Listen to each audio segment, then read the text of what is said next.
सबसे ज़्यादा लोग ये क्वेश्चन कर रहे हैं कि सुभाष तुमने कोशिश ही नहीं करी, तुम कोशिश ही नहीं कर रहे।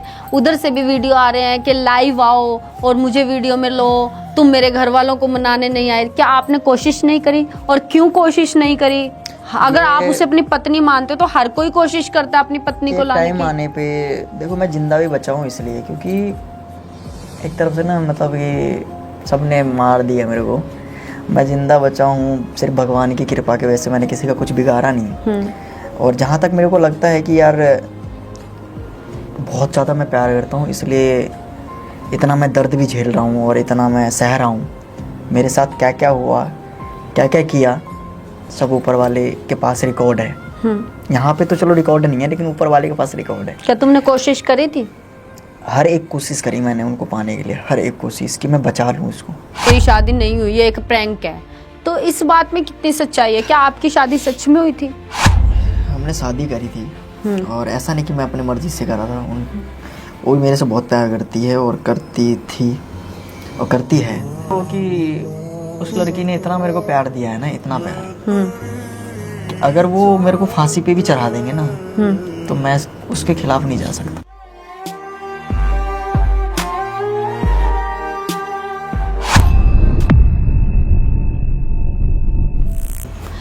हेलो दोस्तों, जय माता दी। तो आज मैं आपके सामने लेकर आई हूँ एक न्यू पॉडकास्ट जिसके बारे में आप सब डिमांड करते थे, और वो है सुभाष पासवान। तो सुभाष, हेलो, स्वागत है आपका हमारे पॉडकास्ट में। सबसे पहले तो थैंक यू सो मच कि आपने हमें यहाँ पे बोलने का मौका दिया, और आप लोगों को भी थैंक यू सो मच कि आप लोगों ने इतना ज़्यादा सपोर्ट एंड प्यार दिखा रहे हो। Love you. तो पूछिए आप। सुभाष, आज हम ना शुरू से लेके आपकी जर्नी के बारे में जानते हैं। तो कैसे आपकी शुरुआत हुई आपकी जर्नी की, और आप कहाँ थे और कैसे आप यूट्यूब की दुनिया में आए? एक्चुअली मैं बता दूं, मैं बिहार से हूँ और एक छोटे से गांव से हूँ जिसका नाम है सोनापुर। छोटा सा गांव है, और वहाँ पे जो है ना, मतलब जिस टाइम में मैं पढ़ाई वगैरह कर रहा था, मतलब थोड़ा बहुत 8-9 में था, तो वहाँ पे कोई सुविधा नहीं थी। मतलब कि कैसे हम स्कूल वगैरह भी उतना अच्छे नहीं थे, फिर ट्यूशन वगैरह भी मतलब बहुत मुश्किल होता था। और मतलब वहाँ से मेरे को ना, फिर मम्मी ने देखा कि यहाँ पे सिचुएशन ख़राब है। वहाँ पे ना एजुकेशन से रिलेटिव कोई चीज़ ऐसा नहीं था, माहौल ही नहीं था कि बच्चे पढ़े लिखे। तो मम्मी ने वहाँ से मेरे को भेज दिया बाहर की, यार यहाँ पे ये रहेंगे तो इनके संगत ख़राब हो जाएगा। तो मम्मी ने भेज दिया मामा के यहाँ। तो मामा के पास जो है वहाँ पे थोड़ा एजुकेटेड बंदे सब थे, अच्छे अच्छे लोग थे। तो वहाँ पे थोड़ी बहुत मैंने पढ़ाई करी। फिर उसके बाद फैमिली सिचुएशन, मतलब हमारी फैमिली उतने वो नहीं है पैसे से लेके, तो फैमिली स्ट्रॉन्ग नहीं थी। हाँ, फैमिली वैसे नॉर्मल है। मतलब कि ऐसा था कि काम करके आएंगे तो खाएंगे, नहीं तो नहीं खाएंगे, ऐसा था सिस्टम। मम्मी किसी खेत में काम कर रही है, वो खाना लेके आ रही तो फिर उसी में से खा रहा हूँ, ऐसा सिस्टम था। तो अब पापा ज़्यादा पढ़े लिखे नहीं है, तो पापा जो होता है ना दिहाड़ी वगैरह मजदूरी वो करते थे। तो पहले तो मैं बहुत मतलब कि मतलब लाइफ के बारे में मुझे पता ही नहीं था कुछ, अपना मस्ती वगैरह करता था। पैसे जो भी कमा के, मतलब एक तो कम पैसे कमाते थे, उसी पैसे को मैं खर्चा कर देता था, ये लेना है वो लेना है। जब से मेरे को एक घटना हुआ हमारे साथ, कैलाश जो छोटा भाई है वो गिर गया था पेड़ पे से, जामुन के पेड़ पे से। तो उस टाइम ना, मतलब कि जब मैं फैमिली की कंडीशन देखा ना, मतलब मम्मी पापा का जो देखा सिचुएशन, कि कोई उस टाइम साथ खड़ा नहीं था। हमारे यहाँ तक कि जो हमारे खास दियाद है ना, वो भी खड़ा नहीं था। तो उस टाइम मेरे को थोड़ा समझ में आया कि यार अच्छाई की ओर जो फैमिली पे ध्यान देना। मतलब पहले तो ऐसे चल रहा था लुच्चा लफंगा वाले हरकतें कि भाई कोई मतलब नहीं, मौज मस्ती मारना, पढ़ाई करने जा रहे हैं, इधर से उधर कर रहे हैं। तो उस टाइम में थोड़ा मेरे को वो हुआ कि यार परिवार का ना, मतलब कि मेरे अलावा कोई नहीं है। सबसे बड़ा, मैं घर में सबसे बड़ा हूँ, छोटा भाई है और छोटी बहन है। तो उस टाइम मैंने सोचा यार कि परिवार के लिए मुझे ही कुछ करना पड़ेगा, क्योंकि उस टाइम 4-5 लाख रुपए लग गए थे बचाने में। मतलब कैलाश अभी तो देखा होगा आपने, बहुत ठीक है अभी, मतलब PMCH में भर्ती करवाया था हमने पटना में। अच्छा। तो उस टाइम खेत वगैरह भी बिके थे, कोई पैसे टाइम पे नहीं दिया था। सिचुएशन है। अब जो ऊपर से गिरे थे ना, तो जो होता है ना गाँव में ना, एक दूसरे से जलते हैं। तो 1 घंटे तक ना बच्चा मतलब कि उसमें पड़ा रहा, मतलब रोड पे। कोई उठा के, मतलब कि ये नहीं हॉस्पिटल लेके चले जाएं या जल्दी से दिखा दें, सब बोल रहे थे खत्म हो गया खत्म हो गया। हमारे जो दियाद है ना, खास दियाद, वो उनके पास बाइक है, अच्छा। वो भी नहीं लेके गया। तो ये कि ना मतलब कि कहीं ना कहीं ना मतलब उन लोगों ने मुझे मोटिवेट किया कि नहीं यार कुछ तो करना पड़ेगा लाइफ में। तो उसी दिन मैंने ठान लिया कि यार गरीबी में तो मरने दूंगा नहीं मैं। अब उन्होंने जन्म दिया है, सबसे बड़ी बात है, और मेरी जिम्मेवारी बनती है कि यार अब मैं इन घर को संभालूं, सबको संभालूं। तो वहाँ से क्लास को ठीक ठाक तो हो गया, क्लास में कॉलेज आ गया था। तो उस टाइम सिचुएशन देखो क्या हुआ था भाई, कॉलेज आया और उधर वो कांड हो गया। और कॉलेज मम्मी ने भेजा था, मम्मी ने बोला कि सबसे पहले मैं 10th और 12th गाँव से किया, खुद से पढ़ के, जो मोबाइल पे ऑनलाइन होता है। और सबसे अच्छे मार्क आए, मतलब ये गाँव में मतलब जितने भी बच्चे थे सबसे अच्छे मार्क आए मेरा। तो मम्मी ने बोला कि यार पढ़ने वढ़ने में ठीक ठाक था, मतलब ज़्यादा बेकार भी नहीं, ज़्यादा अच्छा भी नहीं, अच्छा मतलब पास। वहाँ पे वो ये होता था ना, फर्स्ट डिवीजन और सेकेंड डिवीजन, ऐसा लगता था कि बहुत पढ़ लिया, बहुत पढ़ लिया। तो मम्मी ने बोला तो तुझे ना बाहर भेज रही हूँ मैं कॉलेज। तो मैंने बोला कॉलेज तो भाई बहुत महंगा है, पैसे इतने पैसे भी नहीं है। तो उन्होंने बोला कि नहीं मैं कुछ भी करूँगी, पापा भी बोला कुछ भी करेंगे हम, लेकिन तू पढ़। तो एक बोलते हैं ना कि यार कि अभी आज के टाइम पे भी मैं माँ बाप को यही बोलूँगा कि यार अपने बच्चों में पैसा लगाओ। अगर आप गरीबी में हो या कुछ भी हो तो आपका हालात वही सुधारेंगे, ना कि दूसरे आदमी वही सुधारेंगे आपका हालात। तो पापा ने बोरा उठा उठा के मेरे को पढ़ाया। मम्मी ने किसी खेत में काम किया, मम्मी वो सिलाई वगैरह करती थी पहले, तो उन्होंने सिलाई करके उनने अपनी आँख भी खराब कर ली मेरे चक्कर में। वो भाई बेचारी कहीं ना कहीं से पैसा जोड़ जोड़ के मेरे को भेजती रहती थी, और मैं अपना पढ़ाई में ध्यान दिया। फिर उसके बाद जब देखा कि भाई कर्जे, इधर भाई का कर्जा भी मतलब उसमें 4-5 लाख रुपए लग गया था, तो उधर से वो लोग भी प्रेशर मार रहे हैं फैमिली पे, और इधर से कॉलेज वाले भी। साल का मेरा फीस था 1,20,000 ऐसे कुछ साल का। तो भाई बहुत बड़ी बात है, हमारे पापा कमा रहे 8,000 महीने का, तो कितने हुआ 80,000 80-90 मतलब कि 1 लाख रुपया तो पापा ही मान लो, 1 लाख रुपया तो पापा भी नहीं कमा रहे हैं, 90,000 कुछ कमा रहे हैं। और मेरा फीस था 1,20,000। अब 8,000 में से भाई घर को संभालेंगे, मेरे को पढ़ाएंगे, क्या करेंगे, क्या करेंगे? ये तो है ही है। तो मैंने फिर सोचा यार कि कुछ तो करना पड़ेगा मेरे को, नहीं तो यार ऐसी ना मैं तो अब देखो वहाँ से ना कर्जे लेके, मैंने बोला पैसा भेजते थे मम्मी, इतना पैसा भेजते थे, बट यार किसी से लेके भेजा, किसी से, तो मेरे को अच्छा नहीं लगता था, पढ़ाई में मन नहीं लगता था।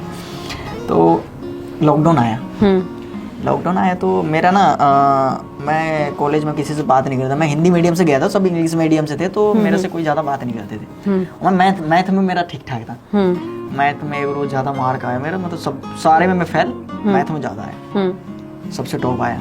तो लोग थोड़ा बहुत बोलते हैं, जो दिखता है वो दिखता है, लोग थोड़ा वो जाने लगे। फिर उसके बाद मेरे को ना 6 महीने तक कोई बात ही नहीं करा कॉलेज में।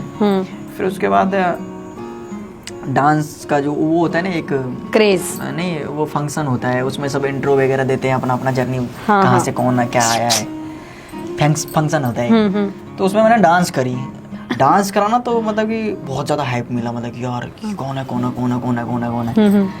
तो मैंने सोचा यार कि 6 महीने से मेरे को कोई जान नहीं रहा है, और मैंने डांस करी तो इतना लोग कैसे पहचानने लगा। अब नेक्स्ट दिन कॉलेज आता तो भाई आना तेरा सीट यहाँ पे, मतलब अपने आप अच्छा लोग कहने लगे। तो फिर मैंने ना अपने जो होता है ना एक अपनी कला पहचानने का, तो मैंने पहचानी कि नहीं यार इस चीज़ से मेरी पहचान बन सकती है, और इस चीज़ से मैं आगे जा सकता हूँ। तो बोलते हैं ना ऐसा, हर किसी में कुछ ना कुछ देते हैं भगवान, उनको पहचानना चाहिए, और उनको अगर आपने पहचान लिया तो आपको कोई नहीं रोक सकता। फिर इस दुनिया में ना हर इंसान के अंदर एक ना एक क्वालिटी होती है। तो वही चीज़ मैंने करा। तो मैंने फिर वीडियो सर्च मारा, मैंने बोला कि वीडियो से कैसे पैसे मिलते हैं, वीडियो बनाने से कैसे होता है। डांस वांस का थोड़ा मस्त पहले से था, मेरे में आग थी पहले से डांस वांस। गाँव में डीजे उजे बजता था, भाग के चला जाता था डांस करने। अच्छा। कोई बोल देता था कि तेरा बेटा यहाँ पे डांस कर रहा है, मम्मी आती थी। पहले मैं देखता था ऐसे चाह के, पहले ऐसे थोड़ा बहुत हिला के देखता था कि मम्मी पापा तो नहीं है, फिर मैं खुल के डांस करता था। तो वहाँ से हुआ क्या कि कॉलेज से लॉकडाउन लग गया। तो लॉकडाउन में सारे बच्चे की छुट्टी हो गई। तो उसमें मैंने क्या करा भाई कि मेरा भी छुट्टी हो गया कि भाई कि तू यहाँ पे कोरोना काल में यहाँ पे रहेगा तो खत्म हो जाएगा, चला जा घर।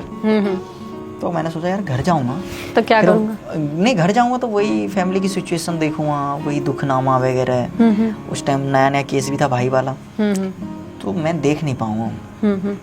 तो मैंने क्या करा कि यार मैंने सोचा कि यार कुछ करना चाहिए मेरे को।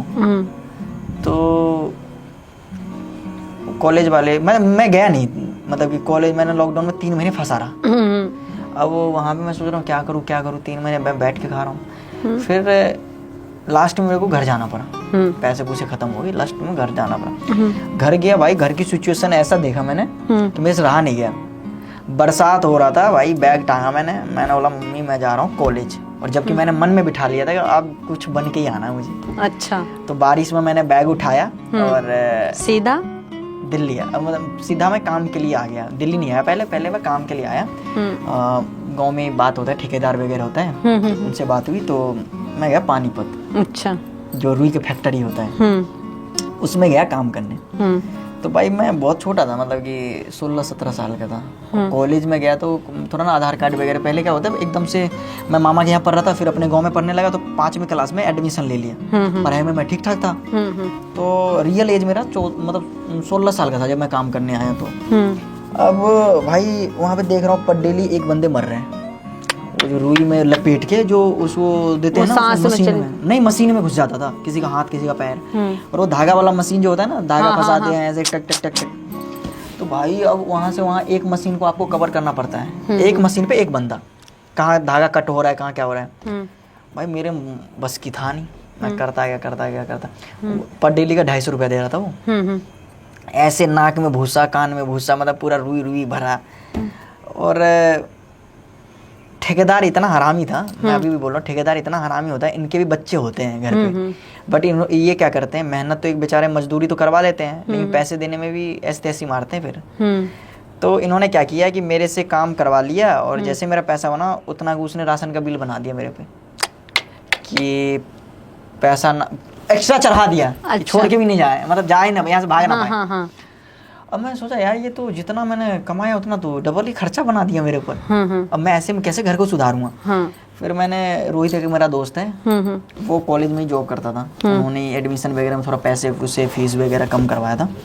उसको मैंने फ़ोन किया, भाई ऐसे ऐसे बात है, मेरे को काम करना है। तो उसने बोला देख कॉलेज भी बंद हो गया कोरोना काल में, तो जॉब का तो उनको भी, मतलब उन्होंने बोला कि चल मैं आता हूँ साथ में करते हैं।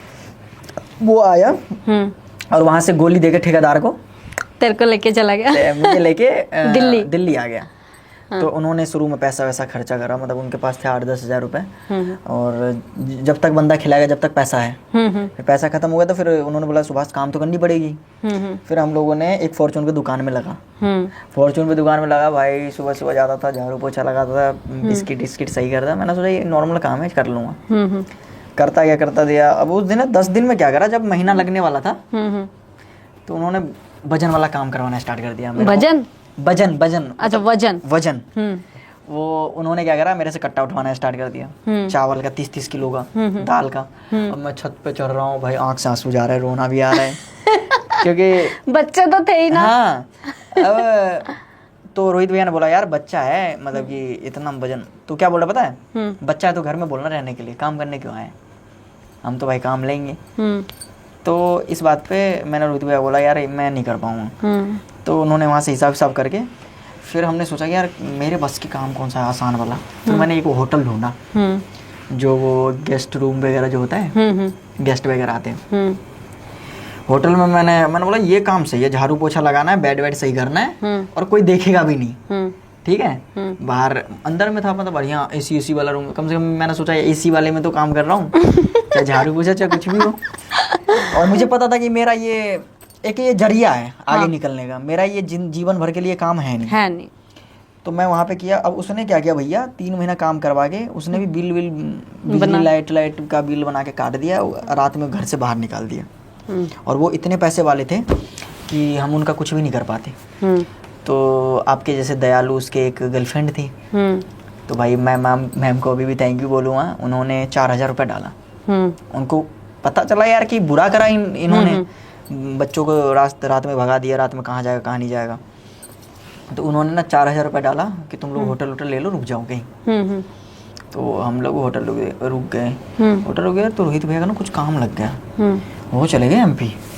मैं अकेला फंस गया। तो मैंने सोचा यार जब मैं गाँव चला जाऊँगा तो मेरी तो लाइफ खराब हो जाएगी, फिर मैं क्या करूँगा फिर। तो फिर मैंने बोला यार फ़ोन करके तू मुझे कहीं जॉब दिलवा दे। तो उन्होंने एक दोस्त से बात करके मुझे रामफल चौक पे जॉब दिलवा दिया।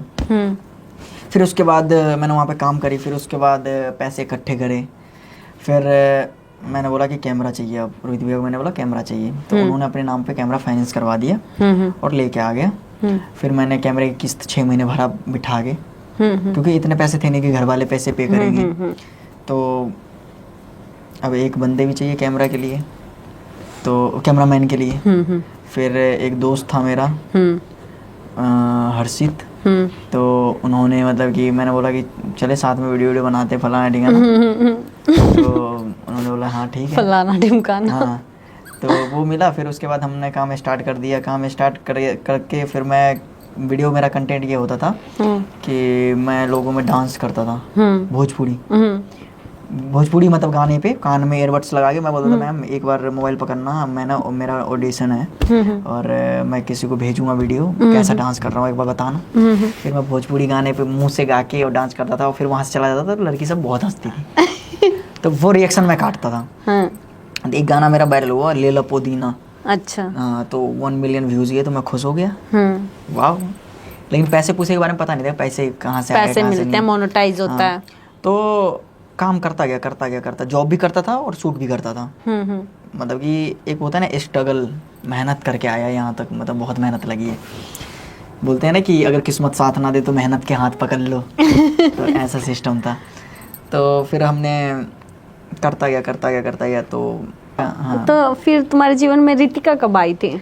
कौन सा गाना था, जो कौन सी वीडियो थी जो वायरल हुई और रितिका तुम्हारे जीवन में आई? नहीं, वो क्या बोलते हैं, मैं पहले भोजपुरी डांस ही करता था, तो नीचे मैं डांस कर रहा था, तो ये दिल्ली हाट में शायद मिली थी। हाँ, दिल्ली हाट की बात है। तो वहाँ पे मैं गया था, तो डांस करा मैंने और ये मेरे को दिखी, तो मैं इनसे पूछने चला गया तो कि वीडियो बना लो एक। तो इन्होंने बोला भाई से पूछ लो। तो एक भाई तो मना कर दिया, तो उनके भाई ने बोला बना लो। तो वीडियो बनाई। फिर उसके बाद हम सब चले गए अपने अपने घर। तो शायद उन्होंने ही आगे से कांटेक्ट किया, उनके मम्मी ने, क्योंकि तुम्हारी वीडियो वायरल हो गई थी इसीलिए। नहीं, उनकी मम्मी ने कांटेक्ट किया कि यार वीडियो बना था, इनसे बात कर, कहाँ रहता है सुबह। तो मैं पालम रहता था, तो इनके भी मतलब मैं रामफल चौक पे रहता था, इसके मौसी पालम रहते थे, तो वो लोग वहाँ पे आते थे होली मनाने। वो लोग आए, फिर मिले, हम कंटिन्यू मतलब थोड़े बहुत काम होता गया, फिर हमने साथ में काम करी। अच्छा, तो तुम जैसे सुभाष, मतलब तुमने काम बहुत सारा किया, बहुत से गाने फेमस हुए। रितिका के साथ कौन से गाने थे जो फेमस हुए आपके? उसके साथ तो सब कुछ फेमस ही हुआ। फेमस हुआ? हाँ, नहीं, लोगों को भी बहुत पसंद थे हम दोनों की जोड़ी। अभी मैंने थोड़े दिन पहले एक रितिका का व्लॉग देखा था, जिसमें वो बोल रही थी कि उसने आपका ना माँ की तरह ध्यान रखा। हाँ, क्या सच था ये? उसने मतलब आपका माँ की तरह ध्यान रखा था? मतलब कि एक होता है ना कि बोलते हैं कि एक मर्द के पीछे एक औरत का हाथ होता है, सक्सेस होने के पीछे, बोलते नहीं? तो वही सीन था। उन्होंने बहुत ख्याल रखा मेरा, और बहुत अच्छी लड़की है वो। तो मतलब माँ के, मतलब मैं बहुत ज़्यादा माँ से प्यार करता हूँ, लेकिन दूसरे जगह पे वो थी मतलब। अच्छा, तो जैसे ना मतलब सब पूछ रहे हैं कि रितिका अब इतनी नेगेटिव हो रखी है, क्या जब वो तुम्हारे पास से गई थी, तुम्हारा लड़ाई या झगड़ा कुछ हुआ था? पानी पी लो सुभाष। इस टॉपिक पे बात मत करो, मतलब कोई कुछ और पूछ लो। अच्छा, पानी पियो पहले आप।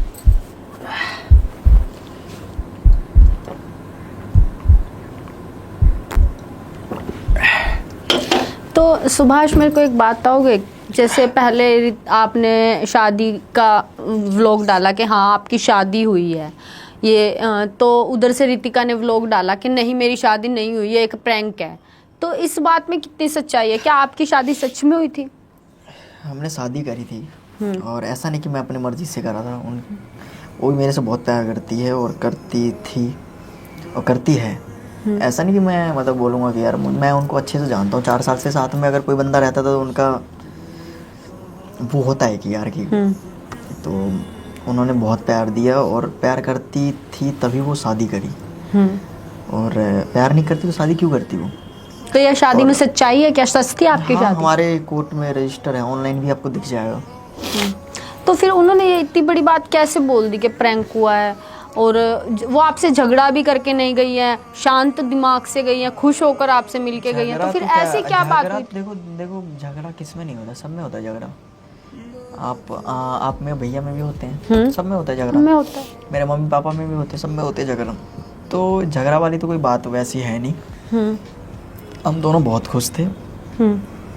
अब गुस्सा होता तो वो मना लेती थी मेरे को, वो बोल रही है कि मैं ही मनाती थी हमेशा। तो वो बात रियल है कि बहुत संभाला उन्होंने और बहुत अच्छे से रह रहे थे। और मैं उनको देखो जीवन में नफ़रत तो नहीं करूँगा मैं, क्योंकि एक वो ऐसी लड़की थी मेरी ज़िंदगी में कि सब कुछ उसको ही मैं मानता था और मानता हूँ। मतलब तुम दोनों एक दूसरे के अच्छे दोस्त थे? वो लड़की नहीं थी, भगवान थी मेरे लिए।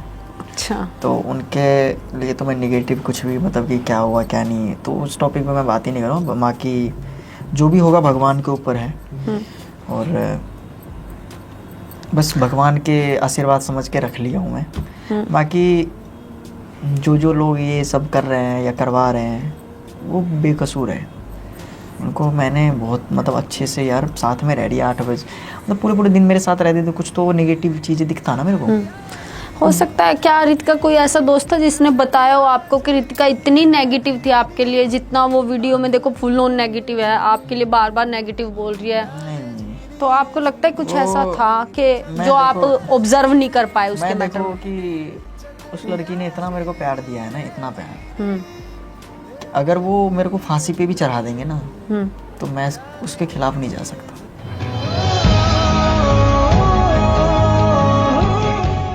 और जो करवा रहे हैं ना उनको भी अफसोस होना चाहिए कि यार हम क्या करवा, उनको भी अफसोस है। और मैं अभी भी बोल रहा हूँ कि यार आपको कभी गलत नहीं बोलूँगा, और आपके खिलाफ मैं कुछ भी नहीं, लोग जो भी हो रहा है करने दो, कोई बात नहीं, ऊपर वाला देख रहे हैं। लोग आप पब्लिक में बोल रहे हो कुछ से कुछ, तो सब ऊपर वाला को पता है। अब पब्लिक की भी क्या गलती, बेचारे उनको जो दिखाया जा रहा है वो कर रहे हैं। मैंने जस्ट उनको अब मेरे खिलाफ इतना भड़का दिया कि तेरी बदनामी होगी, तेरी ये हो गया, तेरे वो हो गया, बट यार मैंने तो एक्सेप्ट करा है, मैंने छोड़ा तो नहीं, मैंने यूज करके छोड़ा तो नहीं, सही कहा आपने, एक्सेप्ट करा है कि मेरी वाइफ है। और मैंने क्या गलत बोला, मुझे अगर पता होता कि ऐसी ऐसी बात है तो मैं तो फिर वीडियो ही नहीं डालता। अब मुझे भरोसा नहीं हुआ कि मेरी रितिका ऐसे कैसे हो जाएगी। तो वो जो मतलब आपने शादी की वीडियो डाली, अब वो कह रही है कि हमारा एक अब तो उन्होंने एक लास्ट वीडियो में वो भी करा, एक्सेप्ट भी करा है कि हाँ मान लिया शादी हुई थी तो हमारा पर्सनल कुछ थी वीडियोस। तो मान लो अगर आप मतलब वो जो पर्सनल वीडियो थी, क्योंकि आपने अभी सबके बीच में पर्सनल वीडियो देखो, मैंने आप ये बताओ मेरे को कि अगर मुझे उसको बदनाम करना होता तो वीडियो तो मैं कब का बनाया था, 6 महीने शादी को हो गई थी, तो उसी टाइम डाल देता ना, बदनाम कर देता ना मैं। कुछ सिचुएशन, कुछ मेरे साथ वैसी चीज़ें हुआ जिससे तुमने शादी एक्सेप्ट करी और पब्लिक को बताया। पब्लिक को बताना जरूरी था। अब ये बताओ कि यहाँ से कौन ले गए उनको, किसको पता था? मेरे को पता था बस। और वहाँ से मुझे धमकी मिल रही है। अगर वो लड़की को मार देता, अगर वो लड़की से बात नहीं करवाया जा रहा था, लड़की मतलब अगर वो मार देते तो कौन जिम्मेवार होता? अभी मेरे, चलो मुझे आपने बोल दिया बदनाम करा सब, कम से कम अब मेरे को ये तो तसल्ली मिली है कुछ सेव है, ठीक है मैं गलत हूँ उनके नज़र में, बट एक ना एक दिन रियलाइज़ होगा कि तुम गलत नहीं थे, मैं जो भी किया सिर्फ आपके लिए किया, क्योंकि बहुत प्यार था। और है कि अगर प्यार नहीं होता तो मैं क्यों ही पीछे पड़ता, ये भी देखो। अच्छा, लोगों का सबसे बड़ा मैं तो अपना साइड से निकल जाता, अपना साइड से निकल जाता कि यार चल ठीक है शादी, मैंने शादी एक्सेप्ट करी, मैंने बोला मेरी वाइफ है, मैंने पब्लिक में बात रखी, बट उसको उल्टा घुमा दिया इन लोगों ने। अब जो भी करवाया है, मतलब देखो मैं किसी को गलत नहीं बोलूँगा, मेरा ये है कि भाई ऊपर वाला देख रहा है बस। सबसे ज़्यादा लोग ये क्वेश्चन कर रहे हैं कि सुभाष तुमने कोशिश ही नहीं करी, तुम कोशिश ही नहीं कर रहे। उधर से भी वीडियो आ रहे हैं कि लाइव आओ और मुझे वीडियो में लो, तुम मेरे घर वालों को मनाने नहीं आए। क्या आपने कोशिश नहीं करी? और क्यों कोशिश नहीं करी? अगर आप उसे अपनी पत्नी मानते हो तो हर कोई कोशिश करता है अपनी पत्नी को लाने की। टाइम आने पे देखो मैं जिंदा भी बचा हूँ इसलिए, क्योंकि एक तरफ से ना मतलब ये सब ने मार दिया मेरे को, मैं जिंदा बचा हूँ सिर्फ भगवान की कृपा की वजह से, मैंने किसी का कुछ बिगाड़ा नहीं। और जहाँ तक मेरे को लगता है कि यार बहुत ज़्यादा मैं प्यार करता हूँ, इसलिए इतना मैं दर्द भी झेल रहा हूँ और इतना मैं सह रहा हूँ, मेरे साथ क्या क्या हुआ, क्या क्या किया, सब ऊपर वाले के पास रिकॉर्ड है। यहाँ पे तो चलो रिकॉर्ड नहीं है, लेकिन ऊपर वाले के पास रिकॉर्ड है। क्या तुमने कोशिश करी थी? हर एक कोशिश करी मैंने उनको पाने के लिए, हर एक कोशिश कि मैं बचा लूँ उसको। बट मैं लड़ूँ तो लड़ूँ किसके लिए लड़ूँ मैं? वो मतलब कि सामने से भी हाथ मिलना चाहिए आपको। अपने आप से तो मैं लड़ूंगा नहीं। अब मैं मान लो कि सब बोले लाइव आओ, सारी बात रखूं, कौन गलत बनेगा? आपके पास इससे अच्छा मैं गलत हूँ, ठीक है मैं गलत हूँ, और बस यही बोलूँगा कि देखो रिश्ता बचा लो, क्योंकि बार बार नहीं मिलेंगे, ना हम आपको मिलेंगे ना आप हमें मिलोगे। और मेरा सिर्फ वो जो मैंने सिंदूर लगाया है ना, उससे मतलब बहुत इमोशनली अटैच हो, मतलब अंदर से एक दिल रोता है। जो सिंदूर गर्लफ्रेंड होती थी, चलो एक टाइम पे हम सोचते कि यार चलो छोड़ दो, शादी हुई है, मजाक थोड़ी हुआ है, शादी करी हमने, हमारे भी घर परिवार, हमारे भी समाज, 36 शादी तो हम करेंगे नहीं, शादी हुआ है, मजाक थोड़ी हुआ है। सही कहा आपने, 36 शादी तो होगी नहीं। तो अब इन चीज़ों को अब एक्सेप्ट कर रहे हैं, तो इनके पीछे भी कुछ ना कुछ रीज़न होगा। ऐसे क्यों एक्सेप्ट, उस टाइम में एक्सेप्ट क्यों नहीं किया, अब एक्सेप्ट क्यों कर रहे हैं? तो कहीं ना कहीं तो ये लोग चाल चल ही रहे हैं कि। और हाँ, अभी मैं देखो, मैं गलत इसलिए नहीं बोल रहा हूँ, ना मैं उनको किसी चीज़ की मैं जवाब दे रहा हूँ, क्योंकि मुझे उसको रखना है, मुझे उससे प्यार है, मैं उसको बदनाम करना नहीं चाह रहा। बट हाँ, अभी टाइम आने पे देखो, टाइम का पता नहीं, सब कुछ होगा। बट ये कि मैं उसको कभी गलत नहीं बोलूँगा। जो एलिगेशन मेरे पे लगे हैं, सारी चीज़ें की मैं एक तरफ से क्लियर जब देखेंगे टाइम के अकॉर्डिंग, बट उनको गलत कभी नहीं बोलूँगा। बहुत अच्छी थी, बहुत अच्छी लड़की है वो, और बहुत प्यार दिया उसने मुझे। और तुम्हारी जर्नी शुरू करी आपका उसने। जगह, मतलब कि आपका जगह कोई नहीं ले सकता मेरे दिल में। दोस्तों, अभी सुभाष थोड़ा इमोशनल हो गया है, तो हम मिलते हैं आप सबसे नेक्स्ट एपिसोड में। और आप लोग मुझे कमेंट में बताना कि सुभाष से और मुझे कौन से क्वेश्चन पूछने हैं।